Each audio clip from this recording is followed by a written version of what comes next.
All right. I finished my PPE ordering form in Spanish and English, and early start referral form.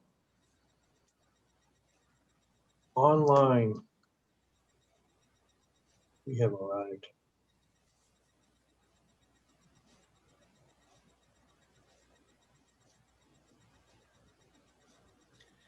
Well, it is 2:01. Do we want to wait just a couple more minutes and see if we have others join?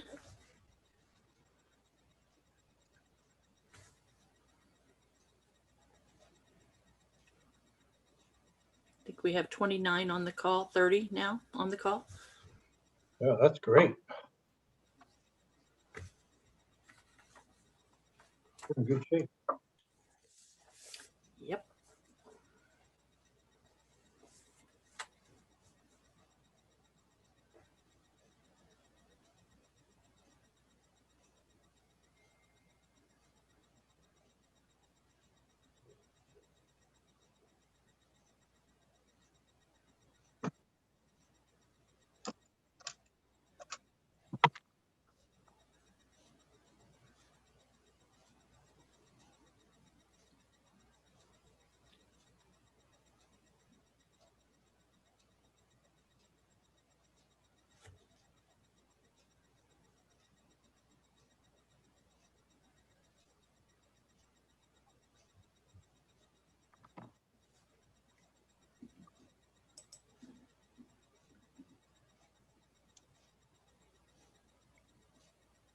Solamente un recordatorio, si necesitan interpretación al español, tienen que hacer clic abajo en donde dice, es un globito, y le hacen clic y ahí pueden escoger inglés o español. So, nada más es un recordatorio por si necesitan traducción al español. So I was just reminding that if you need Spanish translation, to go ahead and click on the global and pick Spanish, and it will take you to the room where there is interpretation going on.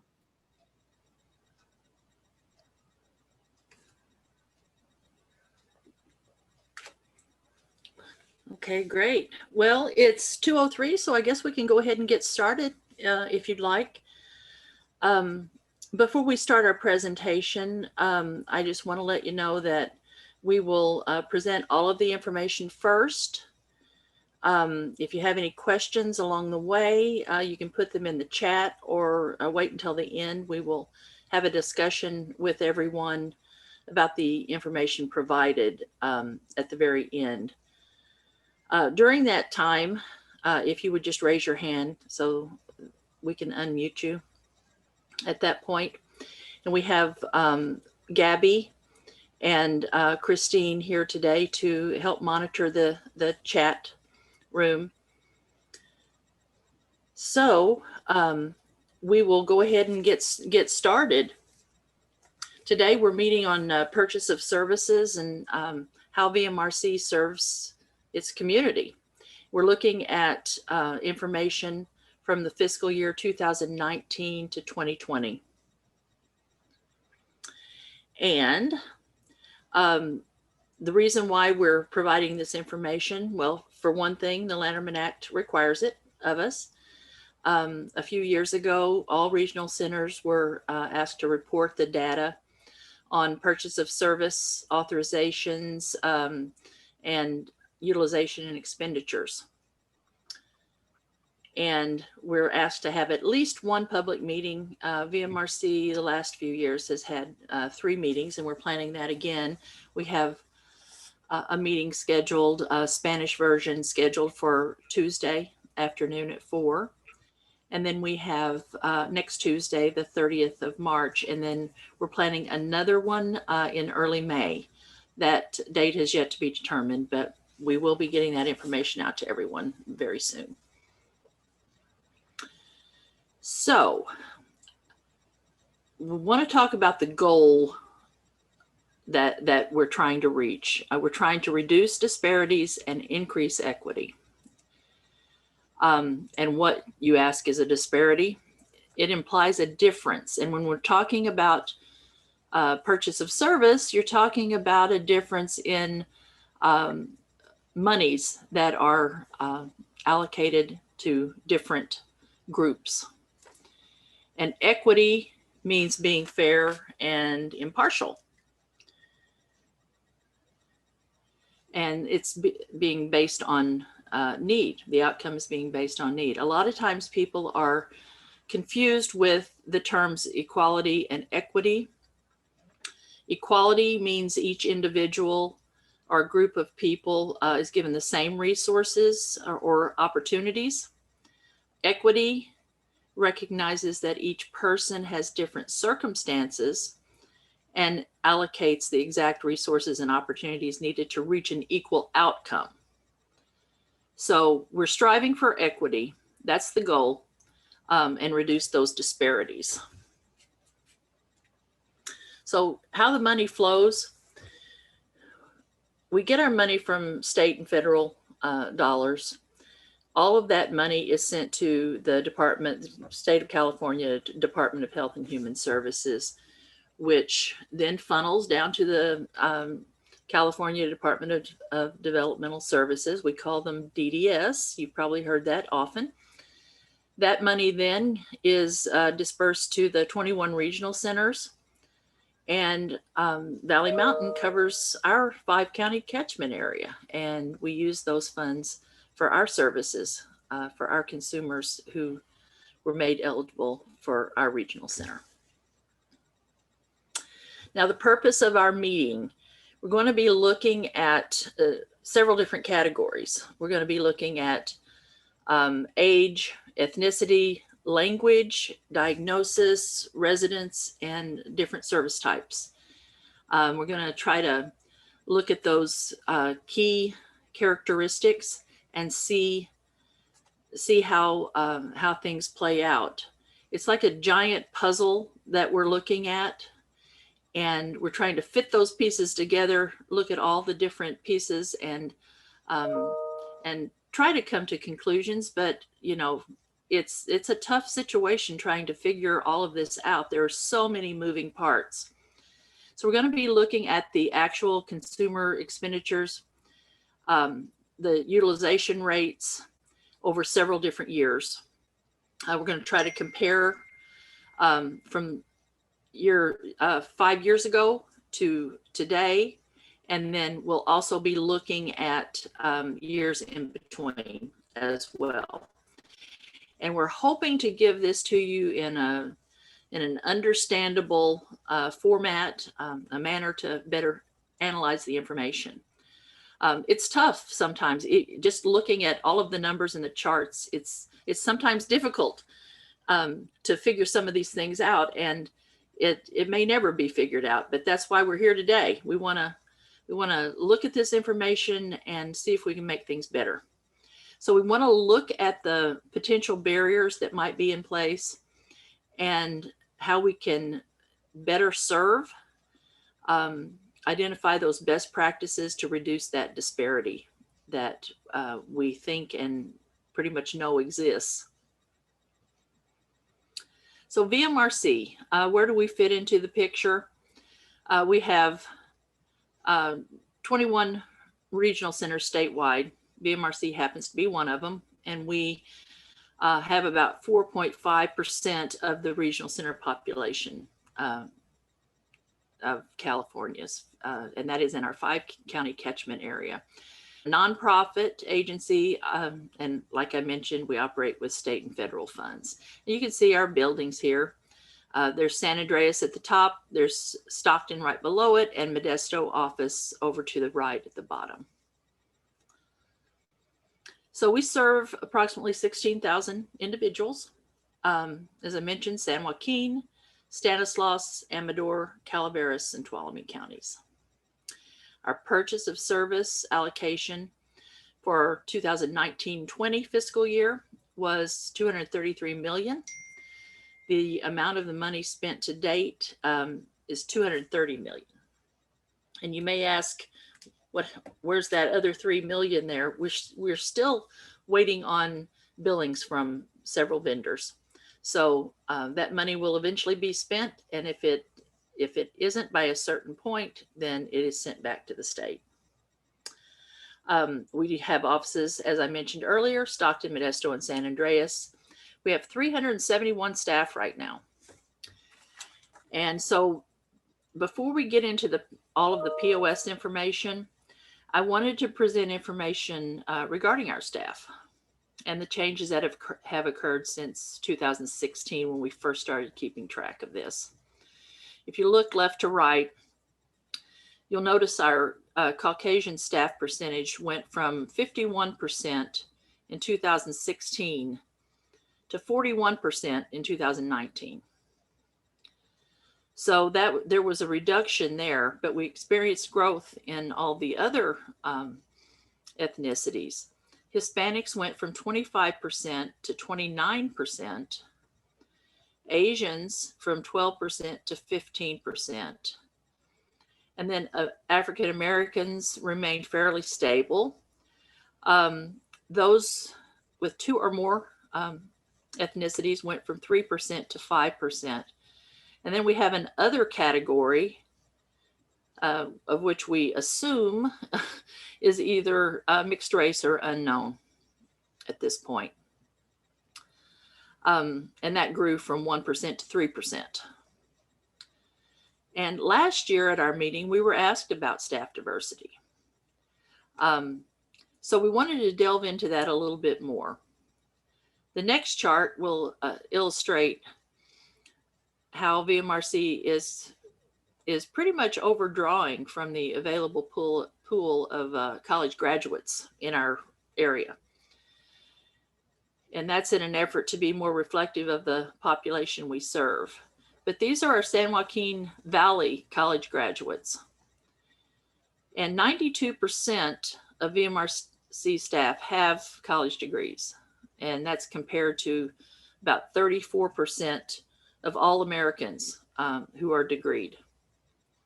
So you can kind of see the pool of college graduates that we have to draw from in our area.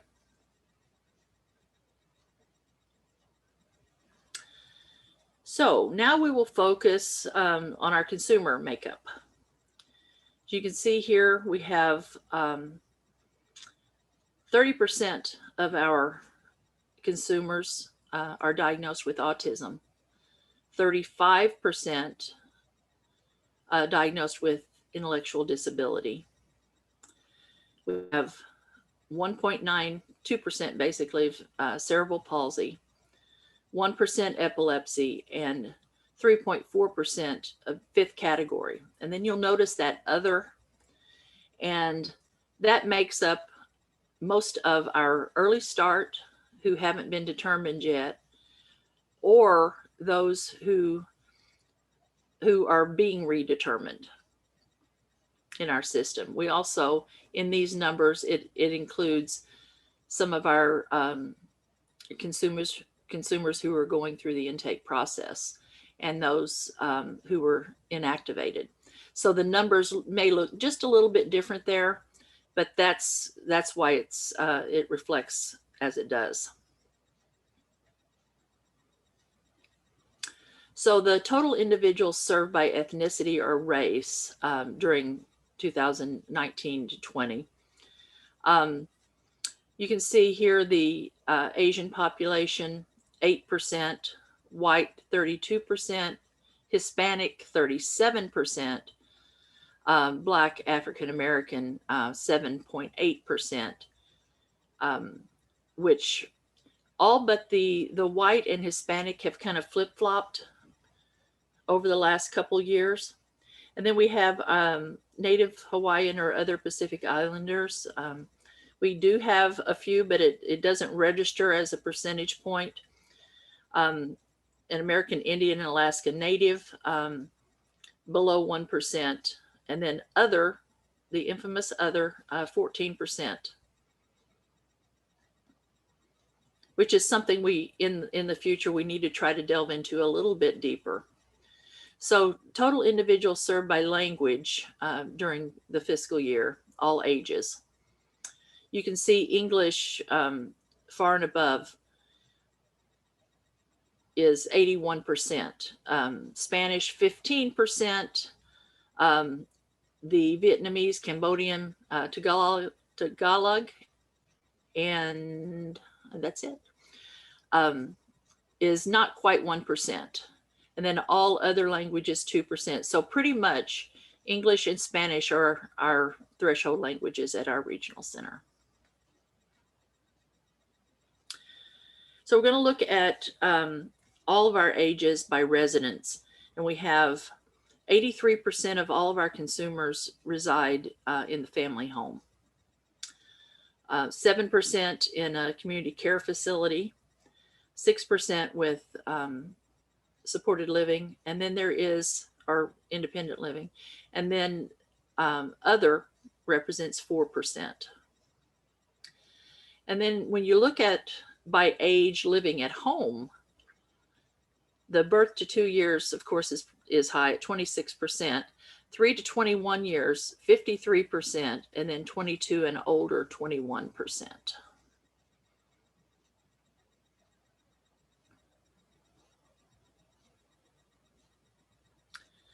So now we're going to start looking at the expenditures by ethnicity or race. This is all ages. So white makes up 48% of our total. And remember, we had 32% of the white making up the total population. Hispanic, 26%. Black, African American, 10%. Asian, 7%. American Indian, Alaska Native. We have a few, but it doesn't register as a percentage point. And then same with the Native Hawaiian or Pacific Islanders.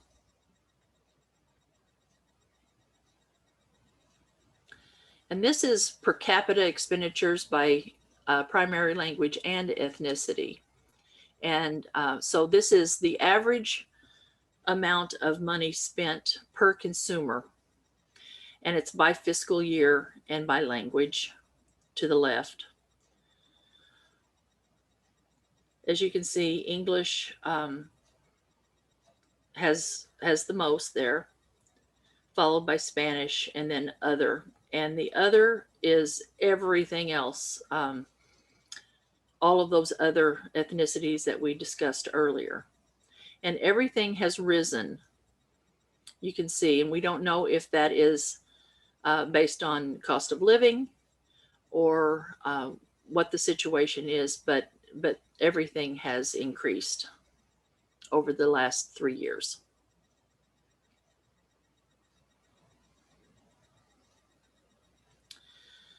So I found this very interesting, and you can find some of this information on the DDS website as well.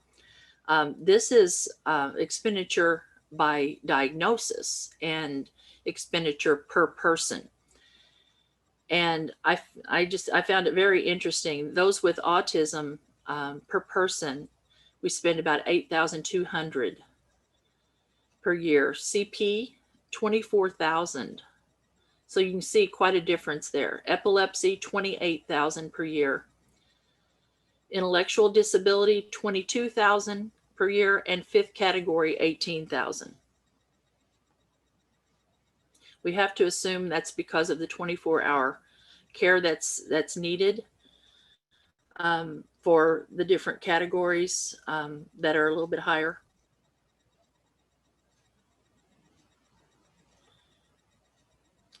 Okay. So this is the, I can't see the top of that, the purchase of service for 2020. We've got the 80% of our white population receives a purchase of service. They get some kind of service from Valley Mountain. So that means 20% of whites do not receive any type of service. Hispanics receive 84%. 84% of their population has a purchase of service with Valley Mountain. 16% of Hispanics do not. Asian population, we have I'm not sure what that amount is. We have 23% who do not, so we have 77% of Asians who do receive purchase of service. Black and African Americans, 80% receive services, 20% have no purchase of service with us. And then all other ethnicities, 80% receive some type of service from Valley Mountain, 20% do not. So I think that's pretty telling as well. Okay, and this is the annual expenditures by ethnicity and age, living at home on the left and living out of home on the right for the fiscal year 1920. And as you can see, the differences in the age groups, birth to 2 years at the bottom. And then the birth to 2 years, the Hispanics seem to have the highest expenditures. When you go to 3 to 21 years of age, Hispanics again have the most expenditures. When you go to 22 years and older, whites now have the most in expenditures, but Hispanics still have quite a few. Those are of those living at home. When you go to the next chart and those living out of home, you can see the difference there. The birth to 2 years, not a lot of our consumers live out of home, all the way up to 21 years of age. It's a lot lower. Once you hit 22 years of age, you can see what a difference it is. And the white population far and above has the most expenditures for out-of-home POSs.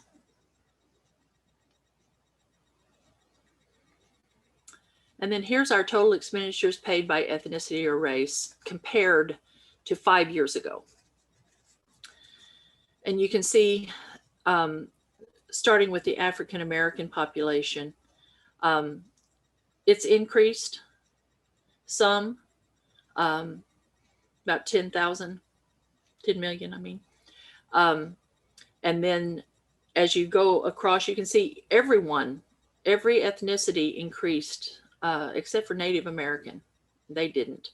But all the others, and Polynesian, all the others increased. And again, we're not sure if some of this is due to cost of living, but we believe a lot of it has to do with some of the items that we've put into place with our service structure.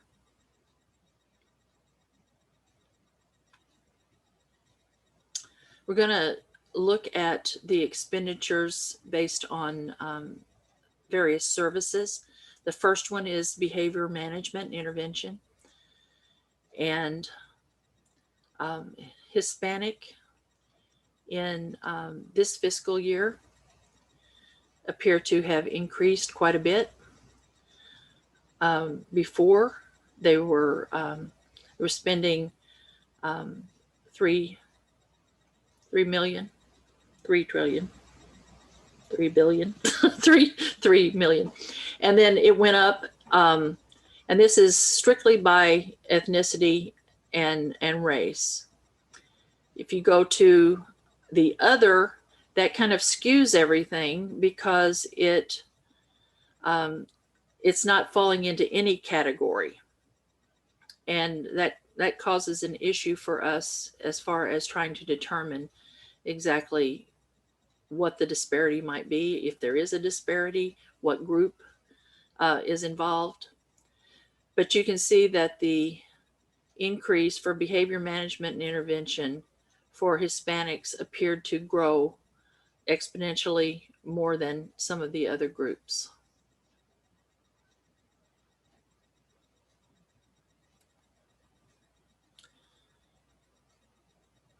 And then this is for day programs.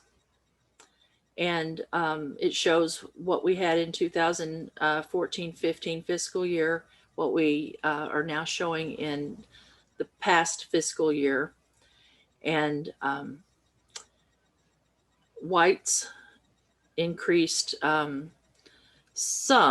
quite a bit, and they're far and above all of the other ethnicities as far as day program expenditures. Hispanics increased as well, and it looks like African Americans, Asians, and other all increased. Asian, Indian, Native American, Polynesians, and unknown did not.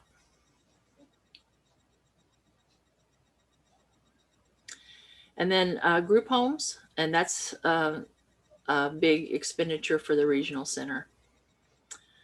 And you can see same situation there with the white population. Caucasians spent far and above more than the others in that category. Some were very stable. Native American, Asian Indian, Polynesian, and unknown, virtually no increase.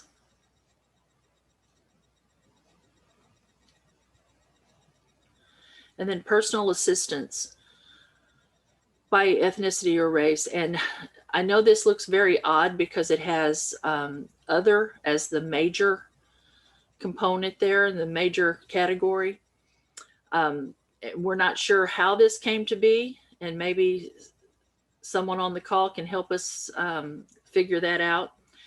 But it does show that we far and above have more personal assistance purchases in place now in 2019-20 than we did 5 years ago.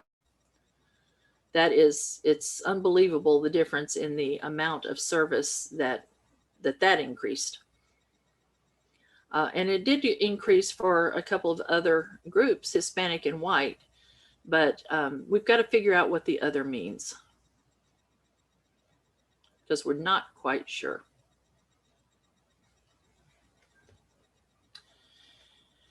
And then the respite by ethnicity or race shows that that grew by leaps and bounds too. And we think some of that has to do with the fact that COVID kicked in last March. And that was a few months of this fiscal year that we're talking about. So there's increase in most ethnicities, but the most increase is with the Hispanic population.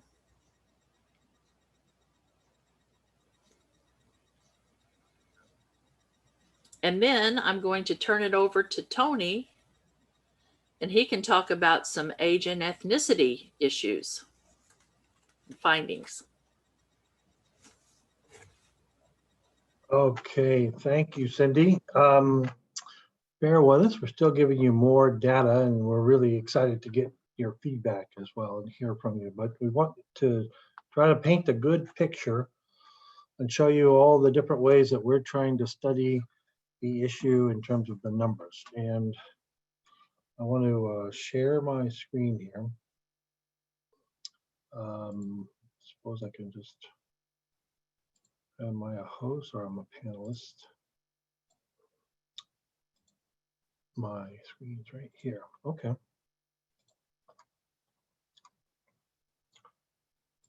So let me put my screen here and look right here. So what I want to tell a quick story about is what we're doing to study the issues that come in front of us, and that is the disparity issue that Cindy has already mapped out in terms of the differences. So we're looking at last year, what we did was we looked at by several different age groups. We looked at what is the percentage of our population in different age spans And we want to know that within these age bands, what was the ethnicity, what was the percentage of that age band did that ethnicity represent? And then on the expenditure side, what was the percentage of the expenditures spent in that age band? So what we're looking for is if, let's say, a particular ethnicity was 30% of the population, were we spending about 30% of the funds there? And that would be a matter of a disparity issue. Is it disparate or is it about the same? So that's what we were looking at. And last year we looked at quite a few. And I'm telling you about this one because it then led us to where we're looking at this year. So last year we looked and we found in these particular areas, we looked at the 18 to 25 age band. And to us, we said that this looks like an area where we have a disparity. It showed here that about 10% less. And and that just means that our Hispanic community from the 18 to 25 age as a population represents 38%, but the expenditures represented 28%. So the difference is 10%, which is something to watch. Anything really above 5, you probably want to find out what's going on there. And then when you compare it to the next group, would have been the Caucasian group, and this one was an overrepresentation of about 6%. If you think about it, they've got to come out to about 100. So that shows us a disparity of about 16%. So these are the kinds of areas that we want to look into. And then we can target our questions to people in these particular age bands. We had another one that showed some differences. The other larger one was this group of 26 to 40-year-olds. And so that was a pretty big age span, but we did note that there's some issues there. That would be a 13% difference. So it's helpful for us because instead of just looking at every single individual, if we're able to put them into smaller groups of ages, there's different things that happen for people with disabilities and families at different times in your life. And we can look and ask the kinds of questions that we need to get to based on those particular age spans. So those were those, and those are the two that we have been looking into more and more throughout this year. I'll give you more as we go. Last year we looked at the children age bands, and in Early Start we found really no disparities in that section. In the 3 to 4-year-olds we found pretty much none there. I'll skip the 5 to 12 for a second and just show you from the 13 to 17, we really didn't see much in that area. But last year we did see from 5 to 12, and we said to ourselves, well, let's dig into that one more this year. So what I want to show you is the new information that we pulled out that was based on what we're after here. So let me grab that screen, put that in front of me so I can look right at you. So looking at the adult groups and breaking down the age bands a little bit tighter. So we looked at the 24. I'm sorry, Tony, I think we're seeing the wrong screen. Oh, good, thanks. Hold on.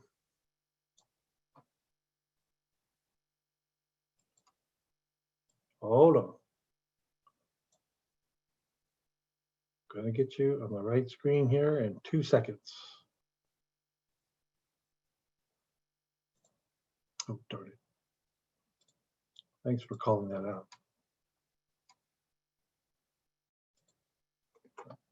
I'm almost there. Sorry Yeah, about that. every time you change pages, you have to stop sharing and then share again. Mhm. Got it. Thanks for the lesson there. I pulled it over. I figured I'd be good, which of course I was not. So now we are seeing the spreadsheet. Yes, okay, good. So in this particular one, this is the one, this is showing the adults. So on the age band 24 to 30. This one, it was 24 to 40, I think, right? So we made them a lot smaller to see if we could find the issues. In the adult areas, we really, in digging through there, we didn't really see too much in this area. So the 24 to 30, you have a slight decrease here in terms of being representative proportionally, but none of that's significance. Age 31 to 35, again, not a lot there, although this one is a 5%, so there is a little bit more in here in these trends. The 36 to 40, these are all, what I'm looking for is this number over here, and I'm not seeing the kind of variations that we were looking for in the other graphs. The 40 to 70 and the 71 to 90 as well, not much there. Now, what's important to note here is that you might wonder, there are smaller numbers, about 1,000 here. This group here is about 8,300. And why would such a number here that's so much larger than any of the other numbers, why would that not be showing a disparity? Because it is so much larger. But if you're looking at these groups, remember these are age bands and they're proportional. So this one is, this group here, this is the Caucasian group, and they represent 64% of that entire age band, that entire population.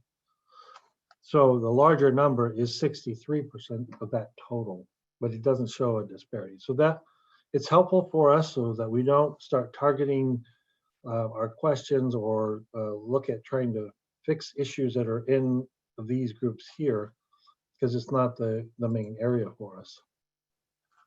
So coming backwards, the next group was the 13 to 17-year-olds. And in here, we begin to see some of the disparities that we're talking about. So here, you'll note, you can see I highlighted for the Hispanic group, it makes about 50% of this group, this age band, 13 to 17. So it's a large group, and yet the spending is 40%. So as you can see in this final column, it says the disparity is about 9%. So when the next largest group would be the African American group, and or the other group. So we don't really know, again, which one, what exactly is in the other. We typically see other as a mixed race group. It could also be some of the unknown could be in there as well. But we need to definitely study that and get more for you on that one, on that particular data point. But anyway, the differences on this one is between the Hispanic community and the African American community, where there's this this disparity. And then on the finally in this age band here, the adults, and this is the transition area where we've been focusing on throughout the year, where we've been meeting with some groups and talking more about what are the issues, what are the reasons why there'd be less Hispanic consumers using the services than some of the other groups. And in particular, our Caucasian group is using, about 7% beyond their proportion. There's no judgment on that other than somebody is accessing it more than another group and why. And that's what we're trying to get at, is why these kinds of things would be happening. So when we go to public comment, that's really one of the things we'd love to hear more about, but this has been one of the areas that we knew we had an issue on. It's actually better than it was last year, but we still see this difference. That's a pretty large difference. And we know that there's an issue here. This has to do with transitioning from high school into the adult world. So this is an important area for us, and please, if you're taking notes, to give us public comment. We'd appreciate anything in that one. Now, this is the area that's going to be new for us, and this was an aha moment for me personally this year. In digging through the numbers, these are updated numbers from last year, but they're not changing. They wouldn't change that much. There are some significant changes, but in looking in those groups that we have, based on last year's analysis, we knew to look deeper into. We look at the 5 to 7 year old. This was a larger group. This was 5 to I think 13 or something. Anyway, here we both made them smaller. And again, you see the for this group is about 1,000 kids, and for the Hispanic group, we're showing about 8% less in proportionally, and then in comparison to the other. So we don't know again what the other is, other than it is definitely mixed race and some other declining, not the state. Some have even stated that they felt it would be primarily Hispanic, which would be an interesting outcome for us if that were the case, because then it would sort of zero that out. But we really don't know. And then when you look at the 8 to 9 year olds, you're starting to see this. This is still occurring in this age band here, and now you've got a 10% difference. And then on the Caucasian of 4%. Now we are seeing something that we really need to pay more attention to. And this wasn't an age band that we were really alerted to before. 8 to 9 wasn't one of the areas. But here's the aha moment I was talking about. This one really was shocking to us when we pulled this out. And it's a small amount of years, right? It's a 10-year-olds to 12-year-olds.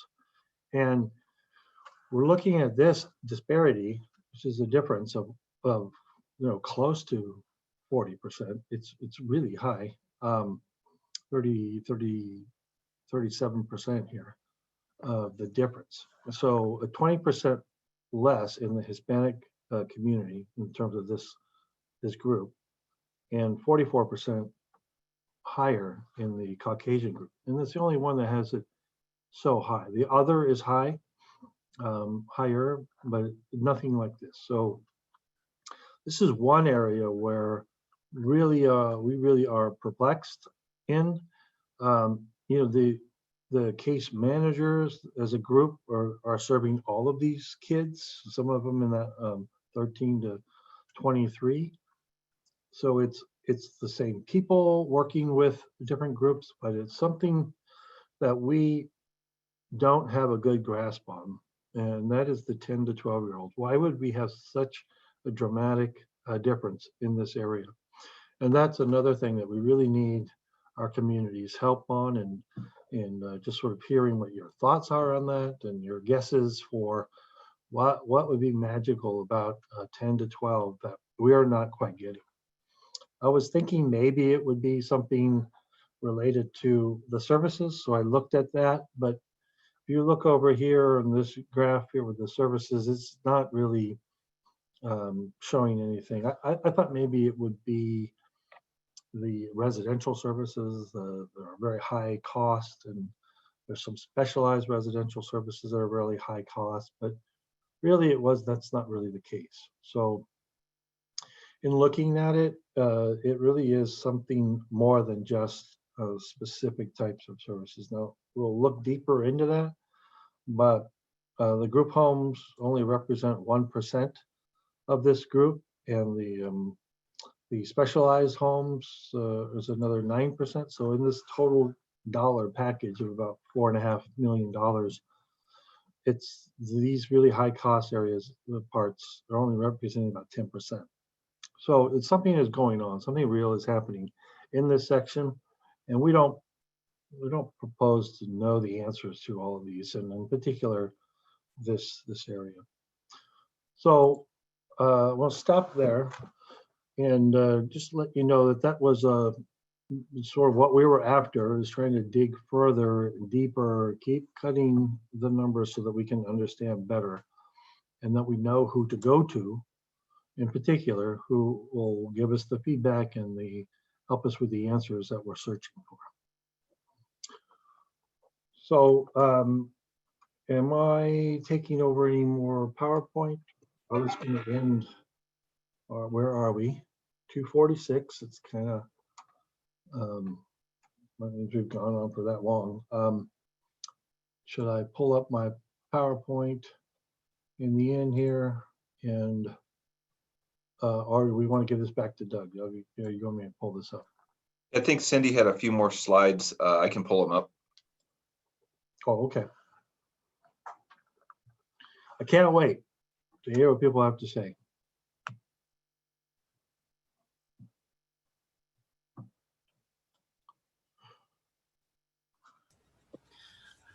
Okay, so we'll just kind of review what we've talked about this afternoon. What does it all mean? We've looked at the different supports, the different service categories. I guess we have to continue to click, but Doug, for it to continue on. Yeah, we're looking at the service disparities, and we included the residential, the day programs, the transportation, behavior management, and supported living. Those were the ones we really focused on. And it seemed to be that age appears to be a significant driver of those expenditures. And as we talked about earlier, diagnosis can also drive expenditures as well, because that, of course, drives the need.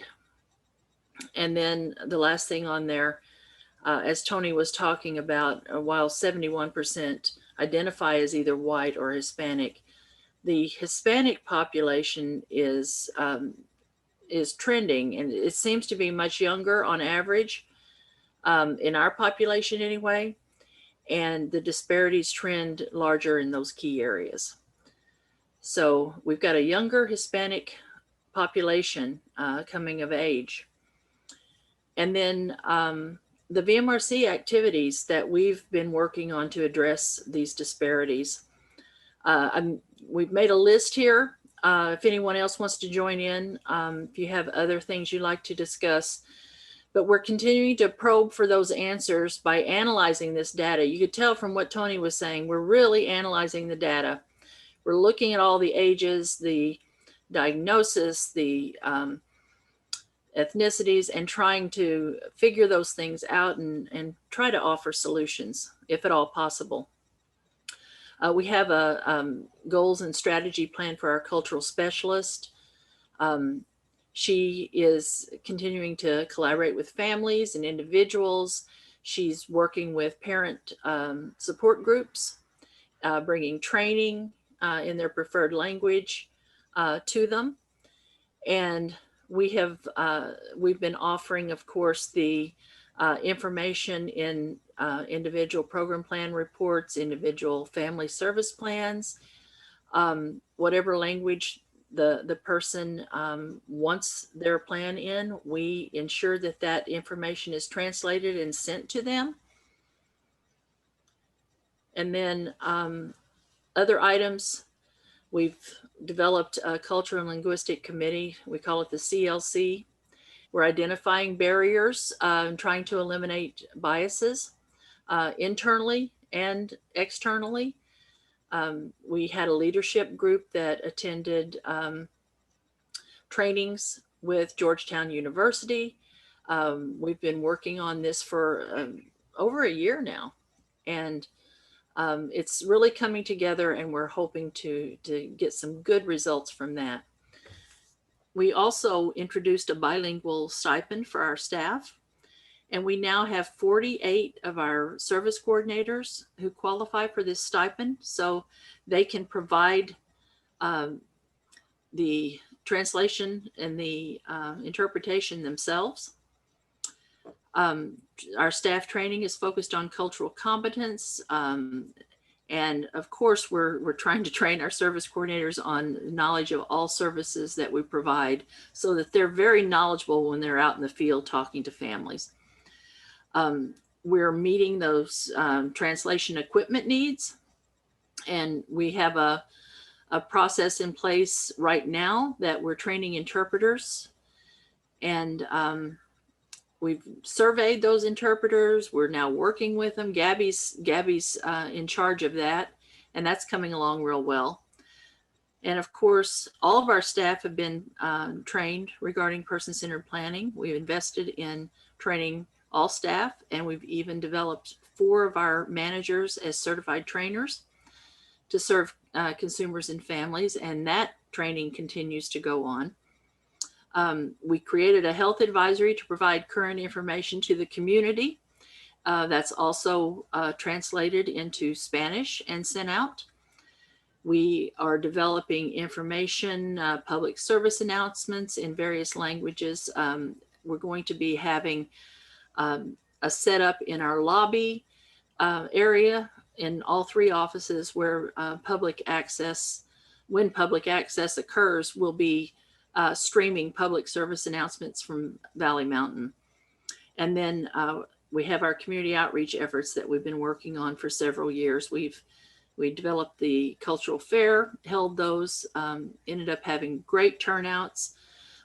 We've been involved in informational campaigns, COVID testing, many other items. I think last year before COVID, we went to well over 100 community events. And then we've also increased our consumer contact greatly over the last year. And we have an Everbridge system in place now for messaging in preferred languages. So those are just a few of the things we've been working on when it comes to trying to bridge that gap. So that's the end of our presentation, but it's only the beginning for the work involved. So I think we wanted to open it up to see if we had any questions or anyone would like to make comments or have a discussion about any of the items.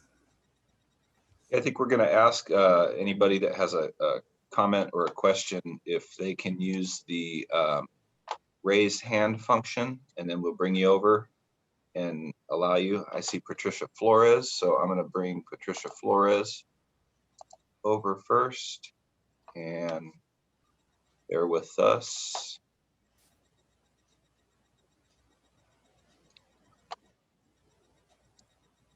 Patricia, did you have a comment that you'd like to make? You just have to unmute yourself. Aló, ¿qué tal a todos? Sí, está muy interesante todo esto. Me gustaría si pueden compartir esta información a correo electrónico. También que se nos proporcione la lista de servicios de códigos y la descripción de los servicios que tiene Centro Regional. Creo que sería muy importante que podamos tener acceso a ellos. Irene or Gabby, did one of you want to translate? So Patricia was saying that the information is very interested and that she would like to know if the presentation can be shared by email.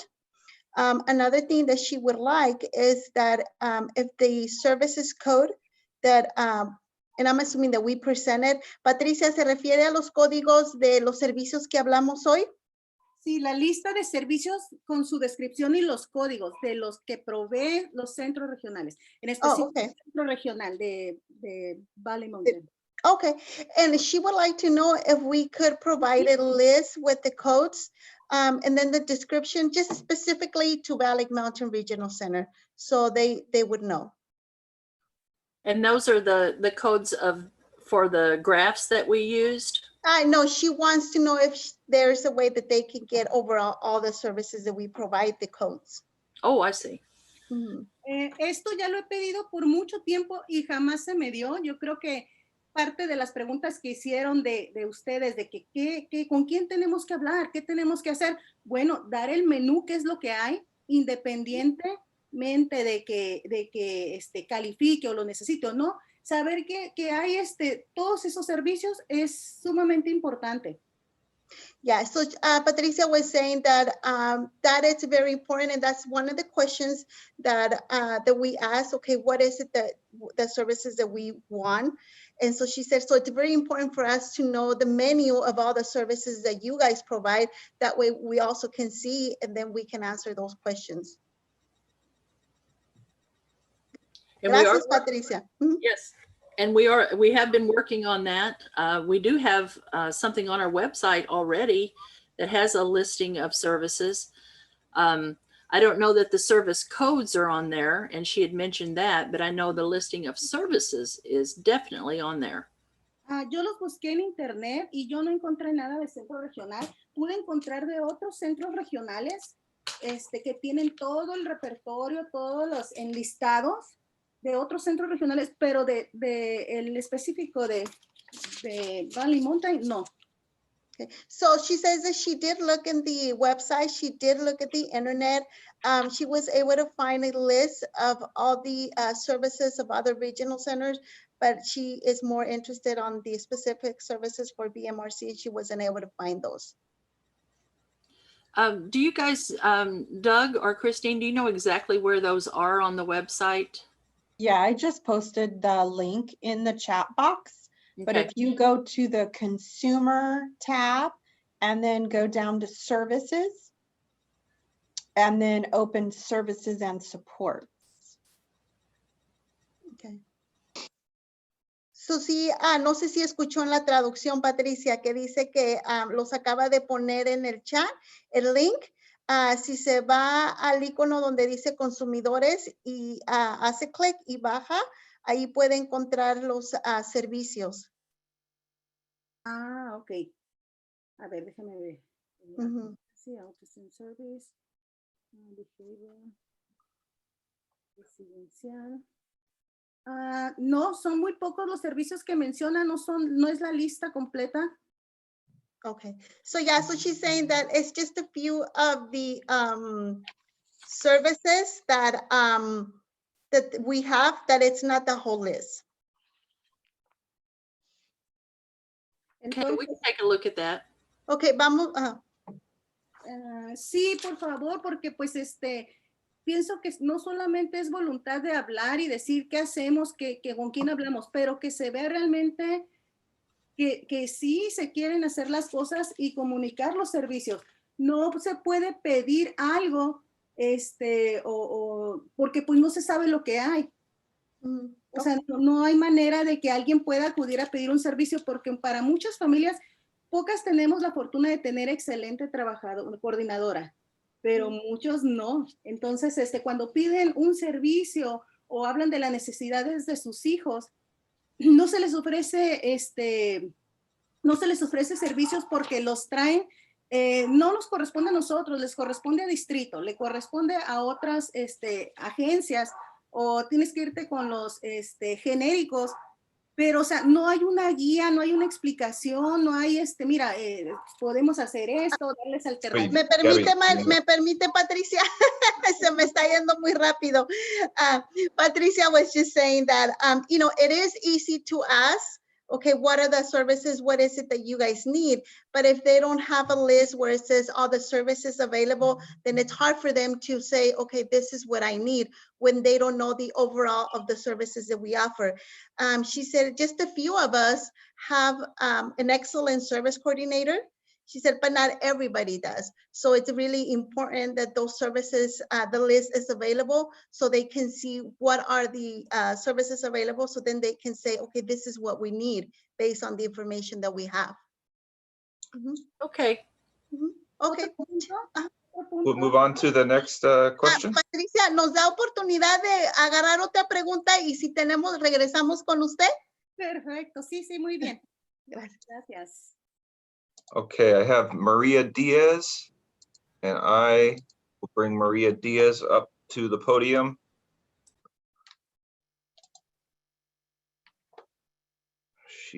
Where'd she go? Maria, go ahead and turn your microphone off of mute, and you're. Sí. ¿Sí me escuchan? Sí, Yes. la escuchamos. Buenas tardes. Bueno, en primer lugar, no se está escuchando al público lo que uno está comentando. Sí, la En están segundo escuchando. lugar, es muy difícil navegar el sitio web que tiene el centro regional. Sería muy buena idea que les autorizaran a los coordinadores que se pueda compartir los servicios que pueden aportar a nuestros hijos, que pueden brindarles, ya que mucha gente no sabe qué servicios pueden beneficiar a nuestros hijos y los coordinadores no están dando la ayuda en el aspecto de informar a los padres. Es Ok, por eso que las personas, los padres de los clientes, no buscan ayuda, porque no están bien informados. ¿Me permite traducir eso, María? So what Maria was saying that Sí. she wanted to know if the public was, listening to her, and I said, yeah, they are. So Mom was saying that first of all, she feels that our website, it is very difficult to navigate for the parents, and so she would like for service coordinators to be able to share a list of all the services that the regional center offers. Because sometimes not all the services are being explained to families. And so she feels that it's really important for families to know the list of the services because that's the reason sometimes that they don't ask for services because they are not aware of what type of services we have. Okay, María. También están diciendo que están, sí, también están diciendo que están ayudando a entrenar a los coordinadores. Hay veces que hay muchas barreras sobre los case managers y coordinadores e incluso más bien prefieren gastar dinero en mediaciones y audiencias que en dar servicios que los padres solicitan para los hijos. Los padres nunca vamos a pedir un servicio que no se necesita y eso no lo están tomando en cuenta. Prefieren gastar el dinero en audiencias. So what Maria was saying is that a lot of times there is a barrier between the service coordinator and the program managers. And a lot of times, instead of providing the services, the regional center spends money on hearings versus providing the services for the families. Maria was saying that parents will not ask for the services unless they don't need it. Y necesitarían de decir que deben dar un entrenamiento a los coordinadores para ayudar a buscar y gastar y agotar los servicios genéricos a los padres, porque muchas veces ni eso obtiene uno del coordinador y el que es el case manager. And that there should be more money spent on training service coordinators on genetic resources because sometimes that's something that the parents will not get from the service coordinator. They don't get the resources or the genetic resources information that they need. Gracias, María. Sería todo de mi parte, gracias. Gracias Okay. por compartir. Is anybody else, any other attendees want to use the raise hand function? I don't see any currently. And then I will also ask Irene, is there anybody on the Spanish line that has a question or comment that I need to bring over?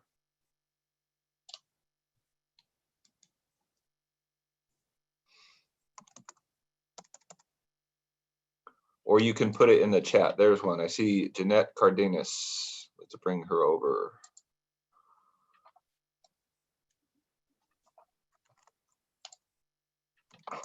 Okay, Jeanette, go ahead and unmute yourself. Ok, thank you. Ajá. Yo quiero decir que estoy de acuerdo totalmente lo que dijo Patricia, la señora Patricia y la señora María Elena.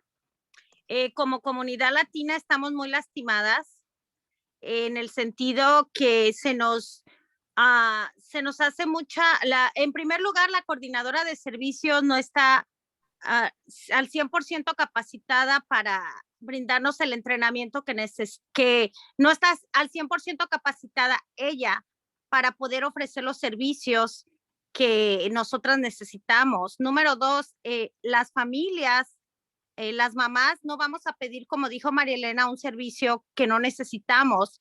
A veces vemos esa barrera de desconfianza por parte de Vale Mountain contra las madres. Nosotras no vamos a pedir algo que no necesitamos para las necesidades que cubran a nuestros hijos. ¿Me Debbie, go ahead. permites, Janet? Sure. So Janet was saying that, you know, currently the community is very hurt because and one thing, they feel that the service coordinators, they're not trained to be able to offer the services that the families need. And then second, that she agrees with the other two parents. Parents will not ask for a service that they don't need. Okay, Janet, disculpa que te interrumpí. Ajá, también en la conferencia no hemos visto que las cifras reflejen realmente lo que como hispanas estamos viviendo. Te voy a hacer una pregunta. So Janet was saying that with the data that we offer, the data really she feels it doesn't represent what the families are currently living. But I don't know if she would like to elaborate more on what she means with what they are living. ¿A qué te refieres que no refleja Por ejemplo, en las cifras de gastos y disparidades, el Viamar sí dice que no hay disparidad y las cifras no reflejan lo que en realidad estamos viviendo, pasando.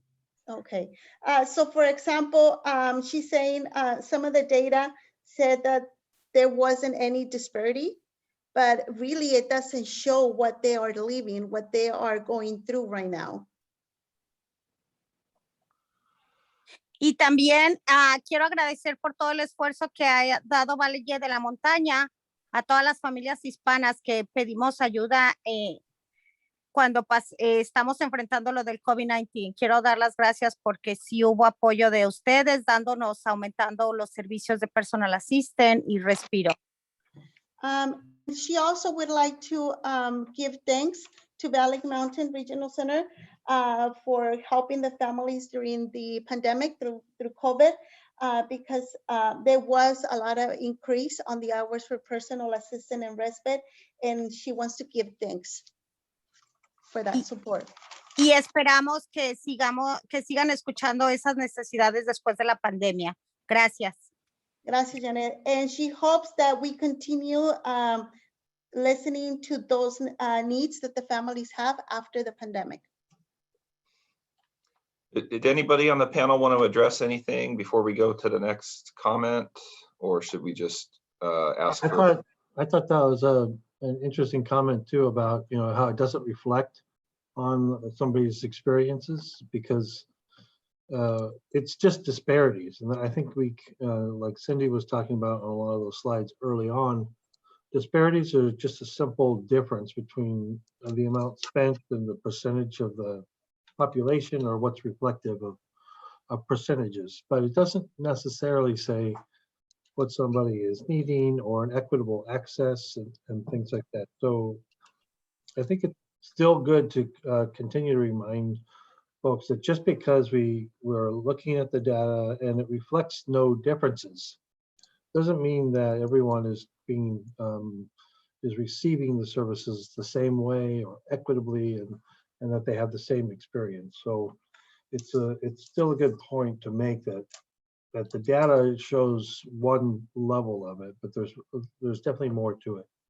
And then the other thing I'd like to just remind people is that, you know, I really would love to hear anybody's comments on what they thought about their thinking on those 10 to 12-year-olds, because ever since it came up for me, I know I've just sort of been I've been perplexed, like what caused this, what is it about the community, in particular the Hispanic community, because that's where it was, Why would that be so different? And so I don't know if anybody has any kids that are 10 to 12, but you know, in that area, 10 to 12-year-olds and close to it, just some thoughts on that would be really helpful. It looks like we have Tanya Delgado. I will bring her to the virtual podium.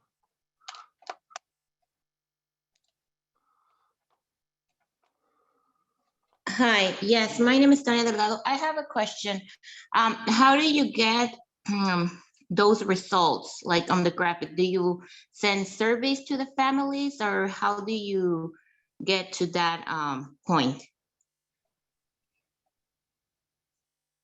I don't know, Cindy, you want to do that, but we pull it out of the database. So everything that we do, all of our service coordinators, all of their clinical notes and all the purchases, services, everything that is connected to their activities and of course buying services, it's in the database. And so we have somebody who is does data runs for us, and he pulls the data out of there. We ask for it in certain ways. And so the ways are usually from these meetings or other feedback that we get where people bring something up, and then we want to look into it further and find out what the data says. So the data is based on actual activity where money was spent. Is that about right, Cindy? Want to add to it? Yeah. All right, thank you. You're welcome. Thank you. We have Miss Mariela Ramos, the chair of our Self-Determination Advisory Committee. We're bringing her to the virtual podium. What, Ariella? You're in, Mariela. Hi. There she is. Yes, here I No am. video. What? No video. My hair is all messy. Okay. Yes. So I just wanted to like first of all, I want to thank you know, Valley Mountain for all the help that has provided through these pandemic times. So first of all, I wanted to say that. Thank you. And my second point is I just wanted to go off of what Janet got about, that I don't see the disparity like really being represented on the chart. So I just wanted to make a comment on that. Thank you. Thank you, Mariela.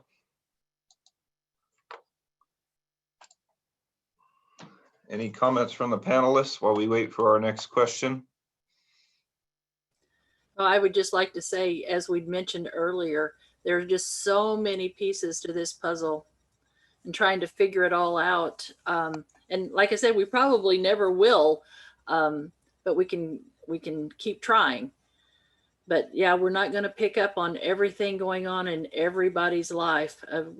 We just have a snapshot of what's going on at any given time when it comes to our database, like Tony was talking about, and pulling out the information based on the different categories, service needs, age, ethnicity. I mean, it's going to be tough to ever really get the full picture from data like this. Good point, Cindy. You know, if we had a way of saying, okay, what is this individual's, what are their needs? And so based on what those needs are that they tell us and we understand, or how are they able to access the supports and services to get those needs met? And then you'd have to like measure that distance on every single person, which would be close to impossible to do. So this is sort of the closest thing we can do, is figure out proportionally how many people we have and what are they accessing. And it kind of leads us to they're not accessing certain things. It doesn't mean it's bad that they're not accessing certain things. But if they can't get to it and they want it, then that would mean it would be bad. So the judgment on it comes much later, and it's nothing you can really pull out of the data. So it's still legitimate for people to say, well, the data says there's no disparity, but yet I feel it with the people I know, and it's defined a much deeper way. You can't pull that out of the data. So that's so qualitative. Looks like we have Patricia Flores has her hand up. So I will bring Patricia over. Go ahead, Patricia. Otra pregunta. Oh, let me turn your microphone. Hola, There you go. vuelvo a tocar el mismo punto. Estos links que nos compartieron en el chat no es lo que estoy pidiendo sobre la lista de servicios, códigos y descripciones. No es la lista completa. Son un par de conceptos de servicios, pero no es la lista. Okay. So Patricia just wants to go back to the point that she had before. The link that was given in the chat, she said it's not the complete list of the codes and the services and description. She said it's not the whole, it's not everything. So she just wanted to say, you know, again, that's not what they are asking for. They're asking for a whole list. Got it, yeah. Y es que volvemos a lo mismo. Ya nos conocemos desde hace mucho tiempo y él siempre ha pedido esto y siempre dan este tipo de links o de información. Pero, por ejemplo, en la lista de otro centro regional, y lo voy a leer así varios para que, o sea, vean todo el menú. Pero, o sea, pues no lo voy a leer todo. Pero, por ejemplo, Symposium, Foster Grandparents Program, Sports Club, Medications Part D Only, Construction Company, Travel Agency, School for Deaf and Blind, Crisis Team, Equestrian Therapy. O sea, es una lista completa que no se los van a dar a todos, obviamente, sino depende de cada necesidad, pero tenemos el menú. So what Patricia was saying, again, she just read some of the examples that she found in the other websites for the other regional centers. And she said, again, of course, not everybody is going to be able to get all those services, but at least they have the menu of what are the services that are being offered. She said, we, BMRC, and we known each other. This is something that she has been asking for a while. And that the only response is, we'll put the link. She says, but that's not what we're referring to. And so that's what she was just reading some of the examples from the other websites that she got. So she's saying, we need a menu of what you guys are offering. And we know not everybody qualifies for those, but at least we know what is there. Okay. Y una respuesta que nos puedan dar, ¿cuándo nos dan esa lista? She wants to know, is there a response to when would they be able to get that list? Yeah, and there was a requirement, I think it was last year, and for I think it's the list of the services, the DDS was going to create it. We were going to link to it. We were then also going to have our own, it's part of our transparency policy. We've just sort of been waiting for that.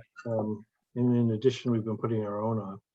I don't know when we would have that done by. We're doing a lot on the vaccines right now where we're overburdening our staff, but we can get something going. I know we're also working on a project called the booklet. And I don't know, Gabriella, talk about that at all, but that's part of our projects where we're trying to describe all of the services as well. If we just list them out of all the services, that would be easy to do and that we could do if we thought that would be helpful. But really, it sounds like what's more helpful is to have what they are and a description of what they are. So we can definitely put that. It's not our highest priority right now because the vaccination is right now #1, but we will definitely be working on that. A date, you probably want a date, right, Patricia? You asked for a date. In a specific day. A When? specific day. Well, we'll have all these vaccinations done by the middle of May? We'll have it done by the end of May. How about that? At least. And if I don't get a good one, then it'll just be a list of what they are with the codes. So it sounds like, Patricia, what you found was a list of what they are, maybe the code number, and was that it, or was there a thorough description?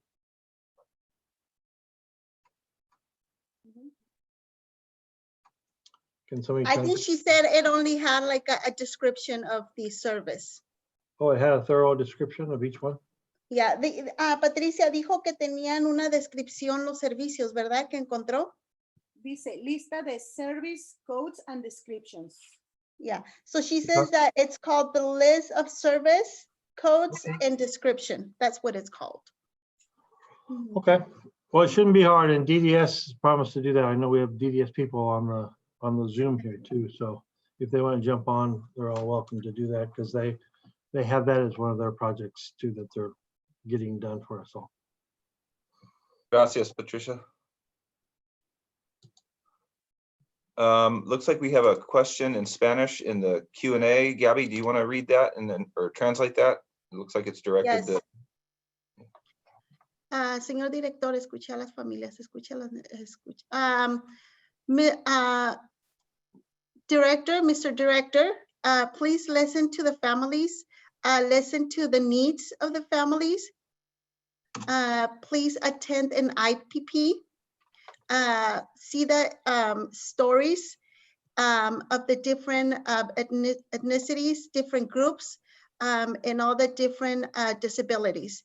So basically, they're saying, Tony, if you would be able to attend an IPP and so you can see the needs of the families. Yeah, I usually attend, I don't know, maybe about 10 a year, but I haven't during the pandemic. But definitely, that's the way. It's a good statement, because that is the way to keep informed and really know what's happening on the out there in the world. So definitely, I agree with that statement, and I'll do them again once we start doing them in person. I don't know, it would be kind of weird if I did one on Zoom, but I could start doing them again and do them on Zoom. So yeah, that's not a bad suggestion. Everybody else has to do them on Zoom. Why not me? Tony, it looks like Tanya Delgado just invited you to her IPP. Nice. Chat. I require snacks. I forgot to mention that. Well, we still have. And Okay. we have another comment on the chat from Jeanette. It says we need more services. For example, floor time, and also the list of the codes. Oh my gosh, floor time. That's I don't think we're really allowed to do floor time, although I know it's controversial. Some think that we can. So Yeah, it's a tough one because it's not an evidence-based therapy. yeah, and the last I was told was the evidence was it was contrary. So unless there's evidence that shows that it's not contrary, unless some regulatory entity calls it out and says it is, I don't know. I don't think that we can do it. I think there's only one regional center that can do it, right? You still So, like, I believe. But the other part of the comment was, what was the other part again, Gabby? That we do need the list of the codes. Mhm. Okay. I'm hearing that as a theme. Maybe we get that done quicker. Maybe we just throw the codes out there right away. Tony and Cindy, Tanya Delgado had a follow-up question about why does that one other regional center have floor time and the others don't? My understanding, it was the result of a fair hearing.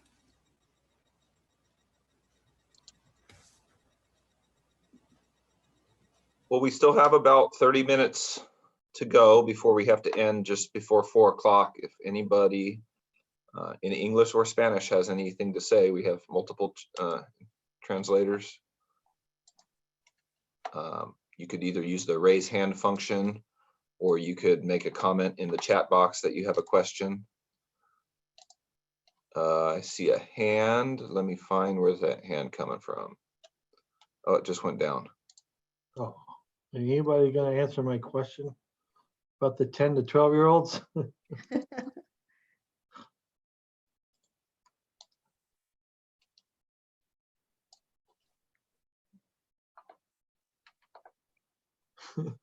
Miss Jeanette, here's your question. Let me bring her over.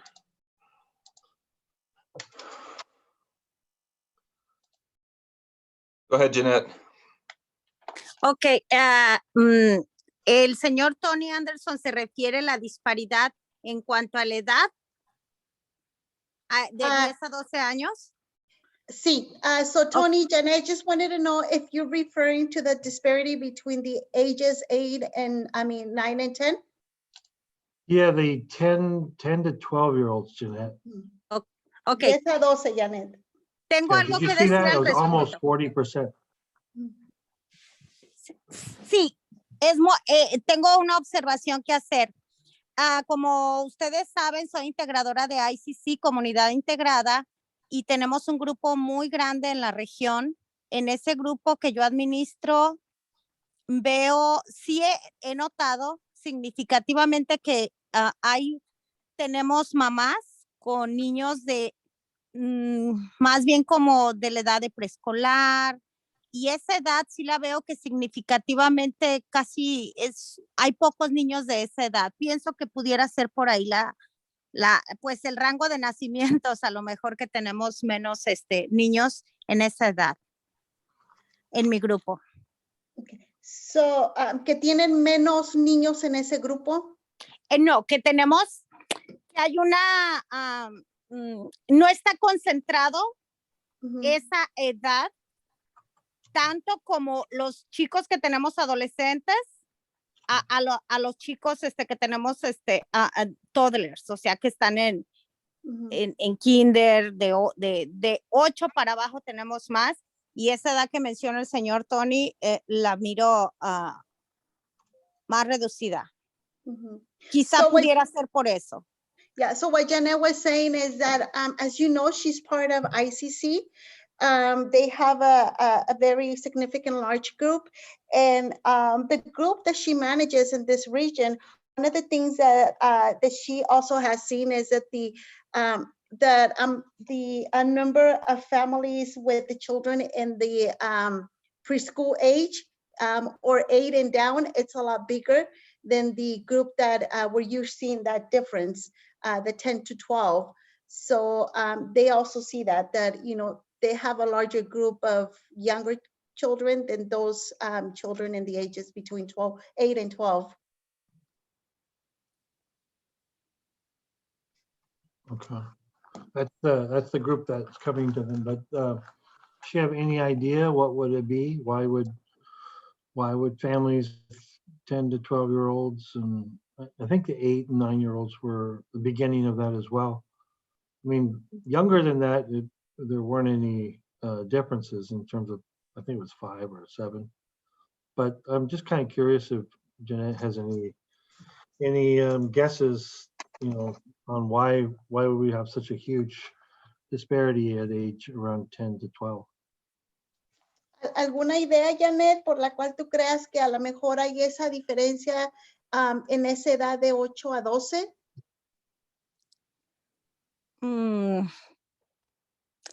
No tengo idea, Gaby.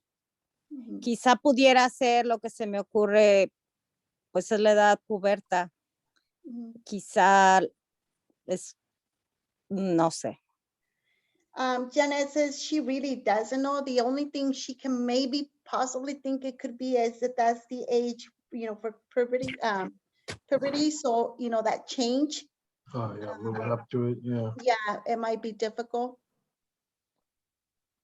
Yeah. Gracias, Janet. Sí, voy a hacer una pregunta más comunitaria a todas las familias y yo te aviso a ti, Gaby. Okay, so she's gonna have that question done to her community, her parents, and then they'll let us know what she found out. Good. Right. Gracias. Y Janet, eso es algo que es lo que estamos buscando, respuestas. So es en ese aspecto, yo creo que sí. If you guys could, I'm sorry, I know Irene is translating. So I was telling Janet that thank you. And actually that's one of the things that we are asking the parent groups, that if they can help us with those type of questions going out there and maybe trying to get some answers of why is it that we have these disparities, that would be very helpful for us. I see Patricia Flores has another question, so let me bring her back up to the microphone. Go ahead, Patricia. Pienso que posiblemente parte de la disparidad en esa edad es porque las familias no saben reconocer qué problemática puede ayudar centro regional y distrito. Entonces, ahí hay una tiradera de bolita de que no, pues es distrito, y de distrito no, pues es centro regional. Entonces no hay una definición o una cómo identificar y cómo pedir un servicio con ustedes. So Patricia was saying that she thinks that maybe one possibility could be that because at that age, sometimes it's very difficult to families to identify who is that service that it's responsible for their children. So she says a lot of time is the regional center, and then it goes back to the district, and then the district says no, it's the regional center. So that could be a possibility also with not knowing the difference and not knowing how to ask for a service, or not knowing what are the services available for that age. Okay. El juego de palabras es bien importante. Por eso de ahí la lista de los servicios, porque si tú dices una palabra que no está bien identificada, luego la pueden mover. Ah, no, esa área es distrito. Pero si conoces esa palabra para ese servicio, que puedas definirla, la necesidad de o sea, es que se necesita, somos padres ignorantes que vivimos en el día a día y no tenemos el conocimiento como para saber, primero, cómo explicar la necesidad y cómo pedir el servicio. Okay. Y si tenemos una buena coordinadora, como en mi caso, pues es el cielo, porque te ayuda, te guía, pero cuando no, o sea, también dependemos de la coordinadora y del entrenamiento y de la voluntad y a veces hasta el corazón que puedan tener, porque hay unas que, cuidado. So Patricia was saying that, it's really important to understand the role of the words. So if you say a word and you're not explaining the way it is, or you're not explaining the definition, it might be a misunderstanding. And that's why it's really important to know the definition of the services, because if you understand what the service is, then you can say, okay, this is the service, this agency is responsible for this service. So she said, it's really important, we are parents who are ignorant, we're day to day, taking things. And so if we don't have the knowledge, it's going to be really hard to understand who has to provide the service, unless you have a really good service coordinator. Like she said, my services coordinator is really good. She's been so lucky. She has been giving her that support that she needs. But then there's those parents who might not have the same type of service coordinator. And so you really have to rely on the service coordinator to provide you with the information of the services. And sometimes even rely on their good heart, because there could be some service coordinator that might not help the families. Y volvemos a la partida, la lista. So she says, we go back to the list. That's just a list. We could do just a list. Gracias. Gracias, Patricia. One thing she brings up, I think that's interesting, is, the some of our services are similar and then are complementary to some of the other services of different entities that are the generic resources.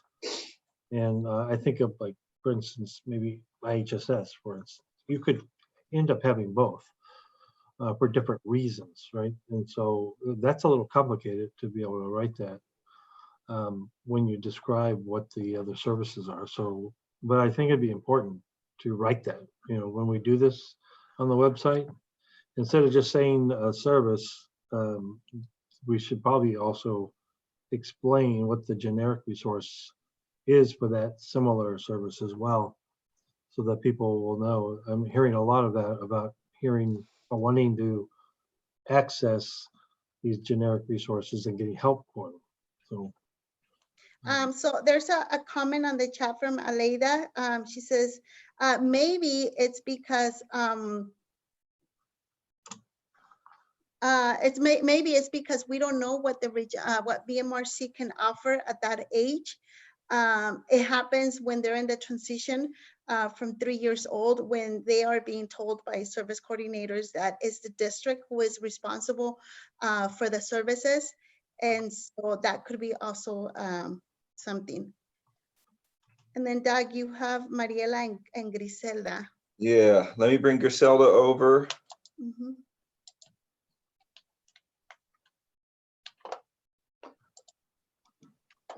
Go ahead, Griselda.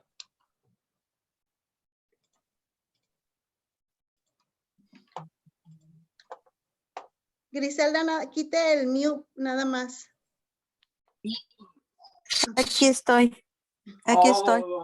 A ver, deja ver si yo le atino a la respuesta y me saco el premio mayor.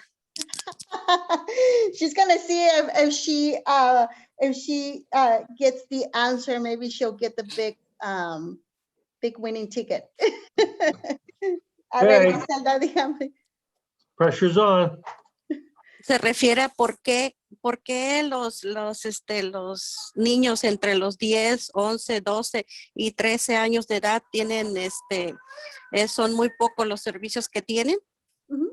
Sí. Yo considero que se refiere a como la entrada de la pubertad trae consigo varios comportamientos que incluso los doctores y las mismas coordinadoras de servicios yo he escuchado que dicen, oh, es que es la pubertad. Es la pubertad. Con eso se defienden diciendo que es la pubertad. Yo te voy a poner un ejemplo con mi hijo. Él nunca había tenido sensaciones por interesarse por las niñas ni nada. Yo dije, no, pues él nunca le va a interesar eso. Él no está consciente de eso. Pero cuando llegó la pubertad, empezaron varios comportamientos de no sentarse, comportamientos de tener sus manos en medio de sus piernas, comportamientos de no querer la ropa ajustada, comportamientos de que quería caminar o correr o yo no sé lo que sentía, y más el comportamiento de no dormir. Go ahead, Él Gabby. puede no dormir durante 3 días. A ver, permítame, Griselda, porque luego me dice mucho. So, what Griselda was saying, that what she considers it could be during that age, Tony, as again, she feels that it could be the transition, puberty, and even the doctors know there's a lot of behaviors that happen when children hit puberty. She says, she has heard it before also from service coordinators, because there is a lot of behaviors that start during that age. So a lot of times the response that she has heard is that, oh, well, it's just that, he's in puberty. And she said, like, for example, with her son, she said, I never thought of my son, that he was going to have, he was going to be thinking of girls. But then when he hit puberty, he started having a lot of behaviors with, running, putting his hands between his legs. Sometimes he will not sleep for 3 days in a row. Okay, continúe, Griselda. Me decía que no duerme 3 días. Porque la pubertad Ajá, 3 días seguidos hasta después del siguiente día. Y porque la pubertad trae comportamientos que a nosotros como padres nos da vergüenza decir, como es la sexualidad, la masturbación, la diferencia de géneros o su identificación sexual. Tal vez es hombre, pero él se identifica como una mujer. Todos esos temas que engloban la sexualidad a la pubertad, cuando viene la pubertad, a las familias nos da vergüenza decirlo en público y más con la coordinadora.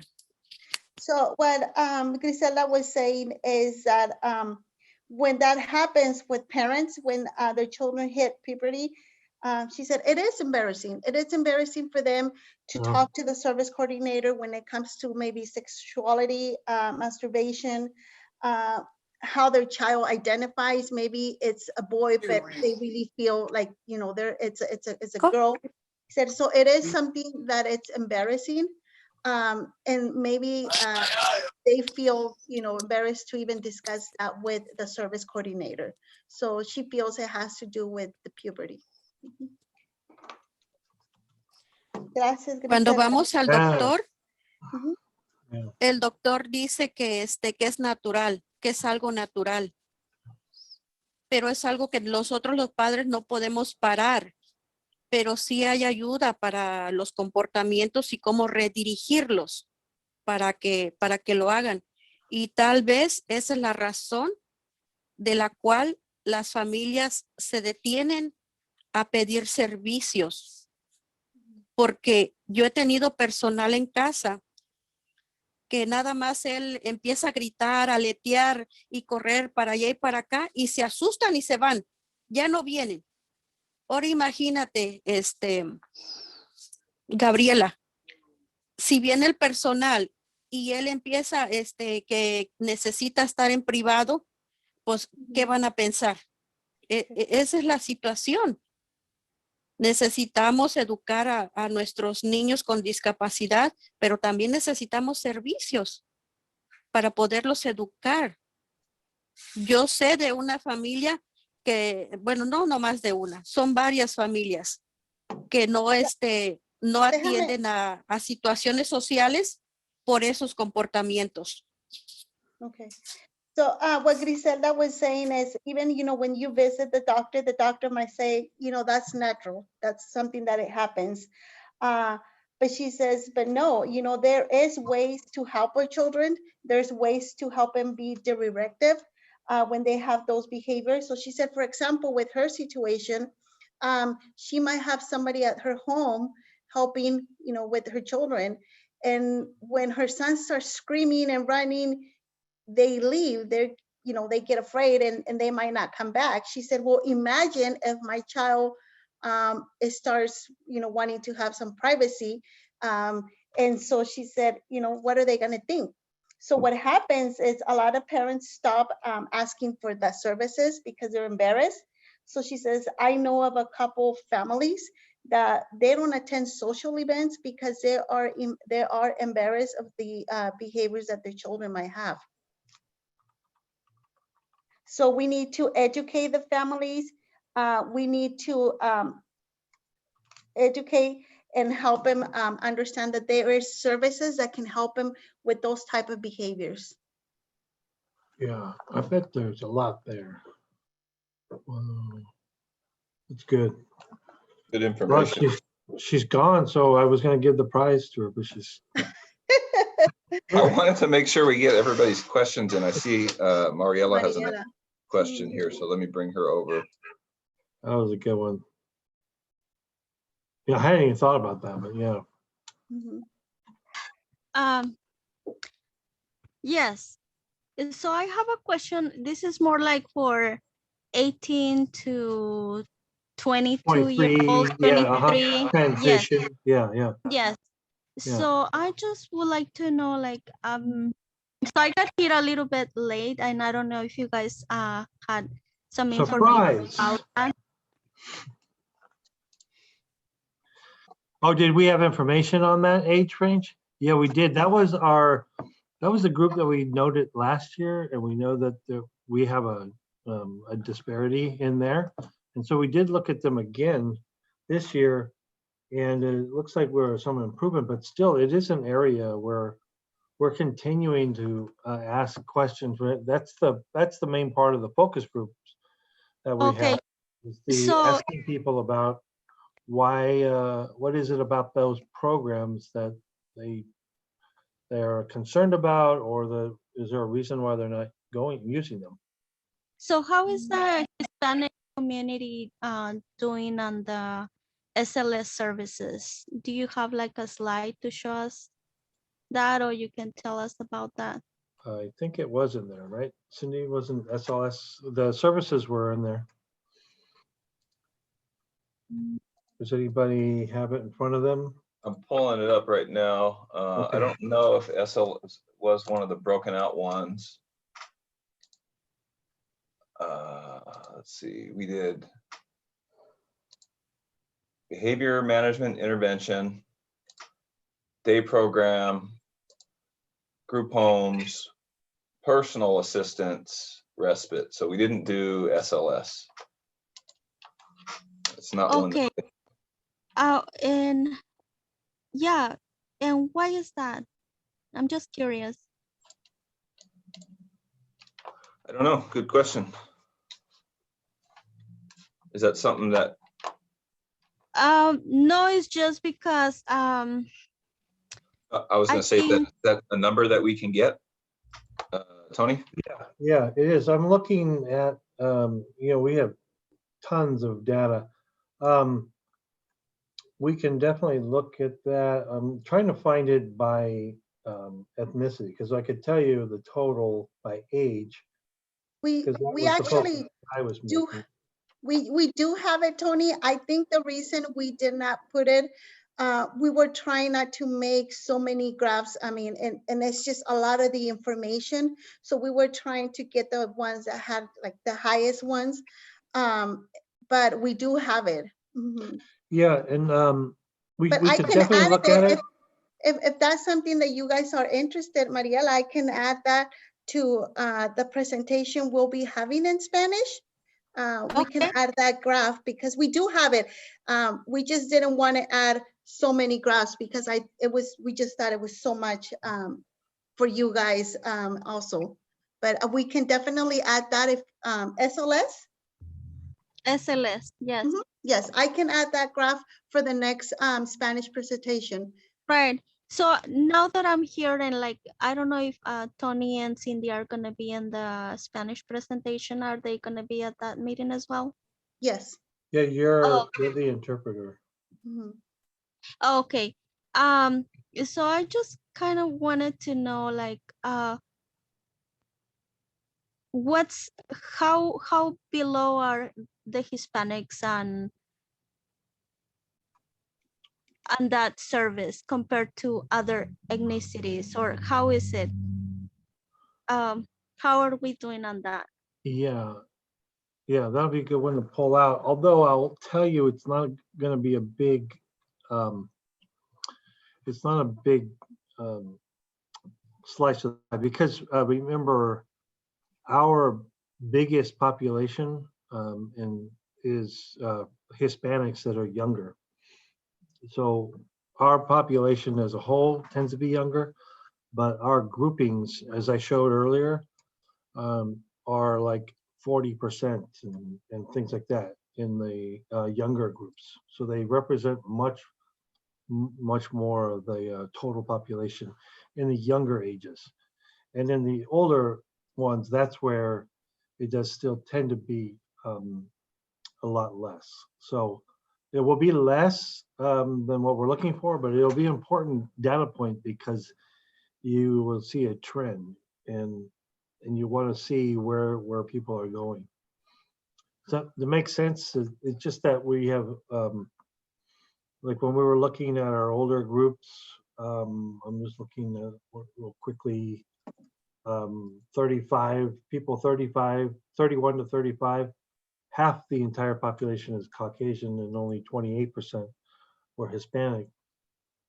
But in the younger groups, you could have like 45% of that population be Hispanic and a lot less being Caucasian. So it's Oh. it's a little different, and they do tend to be younger, and so SLS is not a service for younger people. Yeah, I know it's not for younger people, but Yeah, but just making that point that that's where most of our Hispanics are in the younger groups. So it'll be a smaller number, but it's a good question. right. Yeah. Go ahead. No, I was just gonna say, looking at the data, we did have an increase from 5 years ago. And so that's something that I think it would be more reflective when we show it to you guys in the graph, but we definitely saw an increase on numbers and also with the money spent. I think I emailed that to you just right now, Tony.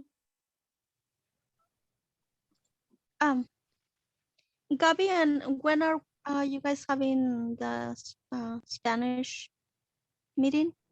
We're having it on the 29th, Mariela. On the And it's 29th. gonna be, the presentation is also gonna be translated. 30th, on the I'm 30th. sorry, the 30th. And it's also Tuesday. gonna be translated. Tuesday, next Tuesday, March 30th at 4 o'clock in Spanish. Okay. Okay. So, Thank you. thank you. Let's see. We have time for one more question. Is there any more questions or comments? Did you want to make a comment before, I guess Tony can close. I thought Cindy was going to close us out, but I don't see any more. I have a comment from Grisela.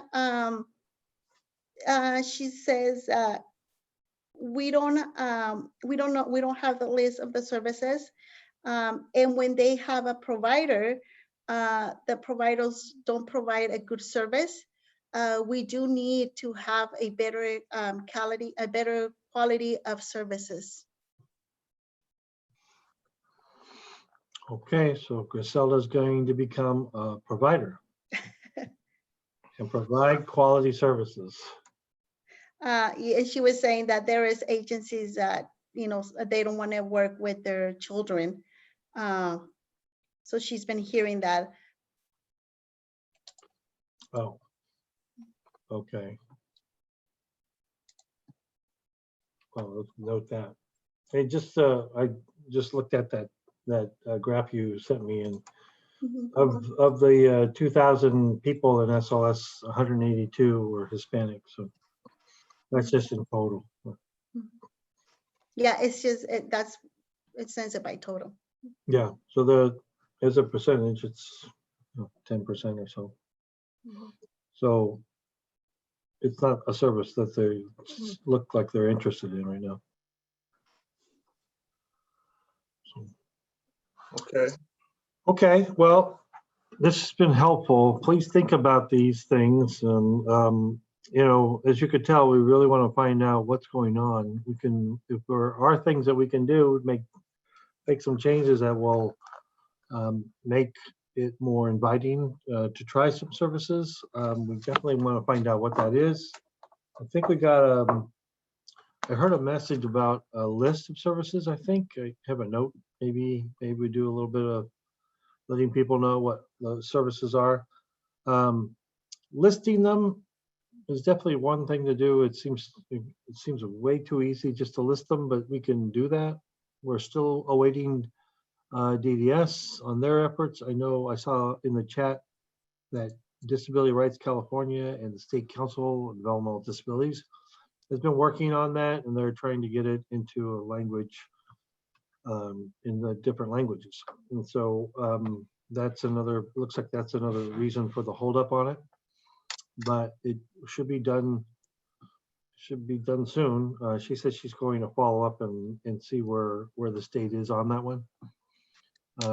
So we'll do that. I also learned today about there were a lot of good points in here that people made that we can take home. But the part about the services and the generic resources, description of that as well, I think is important. Because if you just told what our services are, and they were not in the context of all services and supports for people with disabilities and their families, then that would not be helpful. Actually, that would probably cause additional problems. So we definitely need to do it and do it in that robust way. So, but we'll get on it. And I'm definitely hearing that as a theme. I'm so observant. My wife says I don't listen, but I think we have proof that I do. So Christine is praying for me. Okay, and I really appreciate it. Well, the charts are just to give you a lot of information, and again, none of them are the whole story. So we'll get that out there so for you, and hopefully you'll continue to give us your feedback and any insight that you have. So really appreciate your time tonight. Thank you, everybody. Don't forget, read your health advisory. It's in English and Spanish. And we're working on quite a few new things and different ways of trying to get our content out in at least the 2 languages. So we're working on it. We've done a lot. I think you should give us credit for that, but we still have a lot more to go. So thank you, everybody.